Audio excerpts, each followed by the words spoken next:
Hello दोस्तों, मैं अपने YouTube चैनल भजन अमृत धारा में आप सभी का बहुत बहुत स्वागत करती हूँ। दोस्तों, आज मैं आप सबको एक देवी गीत सुनाने जा रही हूँ। अगर हमारा ये गीत आप सबको पसंद आए तो हमारे चैनल को सब्सक्राइब जरूर करें, साथ में लाइक शेयर और कमेंट भी करें। गलिया की गलिया में घूमेला बजा जवा हो के होले है ना, हो के होले है ना। हमारी चटकी चुनरिया के होले है ना, हमारी चटकी चुनरिया के होले है ना। अपने मंदिर से बोल दुर्गा मैया हो कि हमले बहना, तोरी चटकी चुनरिया कि हमले बहना, तोरी चटकी चुनरिया कि हमले बहना। हाथ जोड़ी पैया पड़ी बोलला बजा जवा हो के हो दई है ना, हो के हो दई है ना।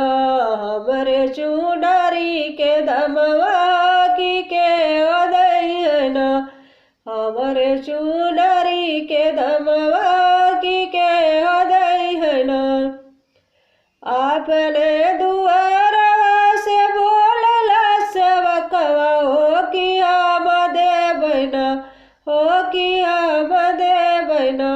तोरे चुनरी के दमवा कि हम देवना, तोरे चुनरी के दमवा कि हम देवना।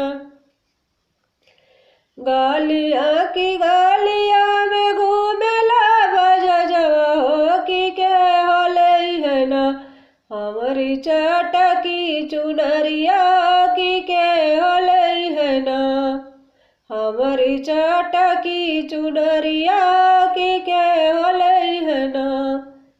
अपने मंदिर से बोल काली मैया हो कि हमले बहना, तोरी चटकी चुनरिया कि हमले बहना, तोरी चटकी चुनरिया कि हमले बहना। हाथ जोड़ी पैया पड़ी बोलला बजा जवा हो के हो दई है ना, हमरे चुनरी के दमवा के हो दई है ना, हमारी चुनरी के दमवा के हो दई है ना। अपने दुआर से बोलला सेवकवा हो कि हम देवना, तोरे चुनरी के दमवा कि हम देवना, तोरे चुनरी के दमवा कि हम देवना।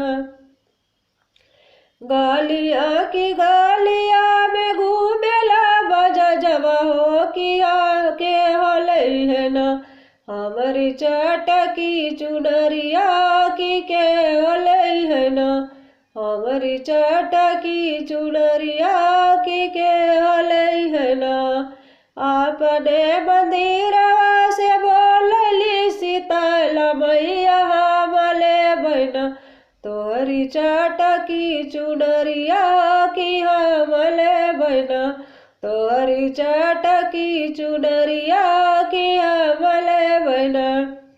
हाथ जोड़े पैया पड़ी बोलला बजा जवा हो के हो दई है ना, हमरे चुनरी के दमवा के होले है ना, हमरे चुनरी के दमवा के हो दई है ना। अपने दुआर से बोलला सेवकवा हो कि हम देवना, तोरे चुनरी के दमवा कि हम देवना, तोरे चुनरी के दमवा कि हम देवना, तोरे चुनरी के दम